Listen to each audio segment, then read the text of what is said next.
Welcome back to Let's Talk Employment Law. This is a video podcast brought to you by the Neave Employment Law team. In this podcast, we will be discussing the latest in New Zealand employment law and what you need to know to manage your greatest resource in your business, that is, your people. We also wish to note that this podcast is simply general advice and it is not intended to be a comprehensive statement of the law. We therefore recommend that you do not solely rely on this information without first seeking detailed advice. My name is Elise.Wilson and I am a solicitor in the employment law team, and I'm joined by Fiona.mcmillan, who leads the employment team as partner in the Auckland office. Today we're going to be having a closer look at the part of the restructuring process, which is the selection criteria, and having a chat about how this is applied and also what should be considered when formulating this criteria. So a selection criteria is when you have one role that is one position which is redundant, and you must select between employees for who is going to get this remaining position. So it can be quite a confusing process, and we will see what Fiona has to say around applying this and some practical thoughts about how it is administered. Thanks, Elise. And I think you have kicked it off properly in the sense that you've been using the right terminology, because this is a selection process.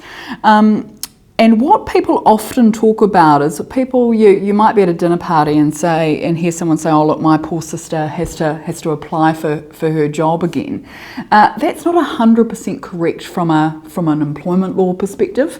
What that sister would be going through is she would actually be going through a selection process.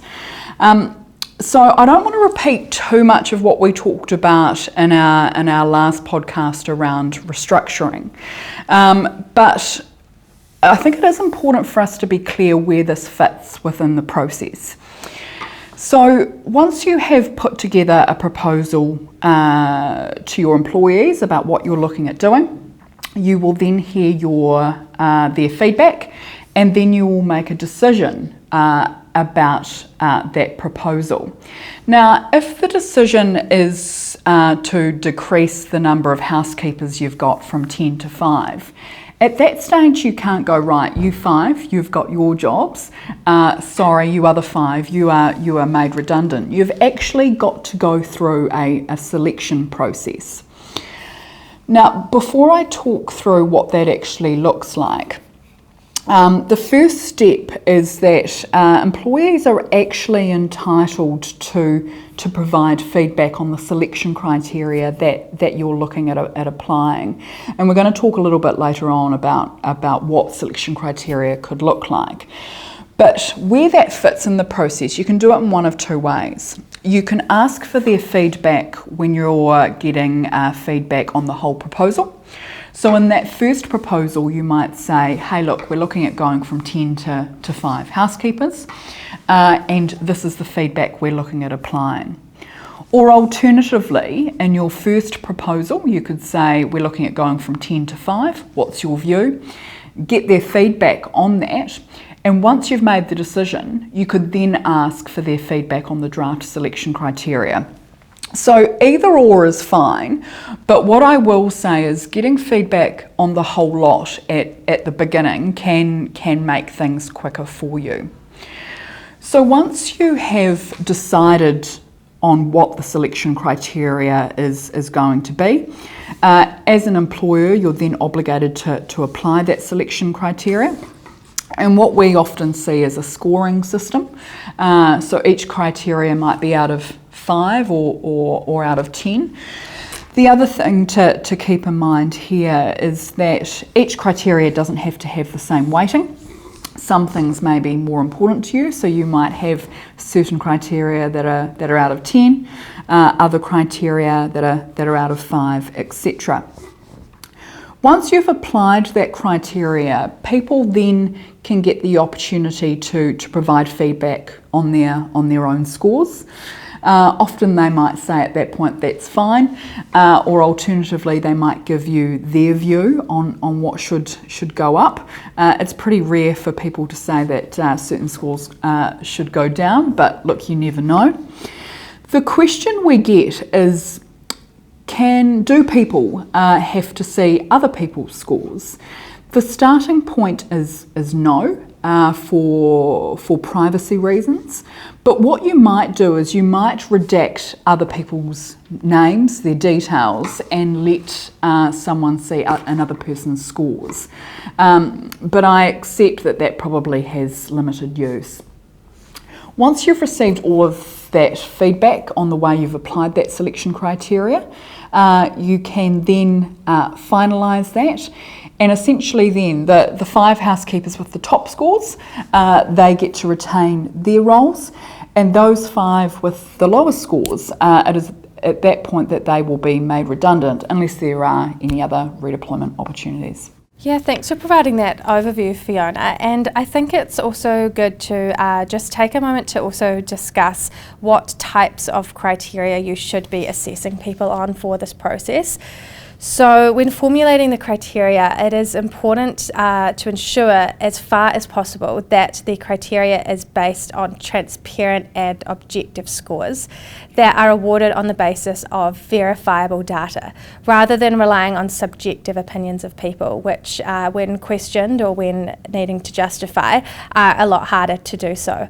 So there is quite an art to formulating your selection criteria, and it's also really important in this process to make sure that you're avoiding things like discrimination, bias or favouritism in the process, isn't it, Fiona? Yeah, look, I 100% agree, and I would have to say that probably drafting your selection criteria can be one of the trickier steps in this process. And I guess as well, the type of criteria you use is quite role dependent, but the types of things we see are length of service, experience in the industry, qualifications, whether or not someone has had any disciplinary issues in the past. You might look to their previous performance reviews. Those are the types of probably objective things we see. As Elise just said, when you start bringing in subjective things, that can make things a little bit harder. What we see some employers do is make an interview one of the criteria. So an interview can't be the sole criteria, and this comes back to my point about people talking about them having to apply for their roles again, or they're having to interview for their jobs. That's not 100% correct, but you can have an interview as one of your criteria. But as Elise said, you're creeping into the subjective then, and that can make things a little bit difficult. The last criteria I want to touch on, and this is an extension of what Elise was talking about in relation to discrimination or bias, and that is the issue of whether or not immigration status can be a selection criteria. And this is one area where immigration law and employment law actually don't match overly well. So from an immigration perspective, employers are expected to hire New Zealanders first where they can.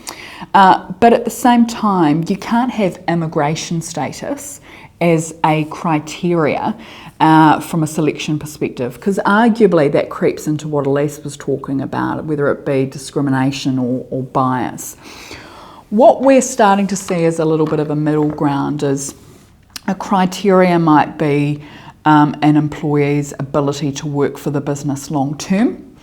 Now, I'm not going to lie, that's not 100% perfect either, because arguably an employee who's pregnant might say, well, look, hang on, am I being discriminated against because I'm about to take a period of leave?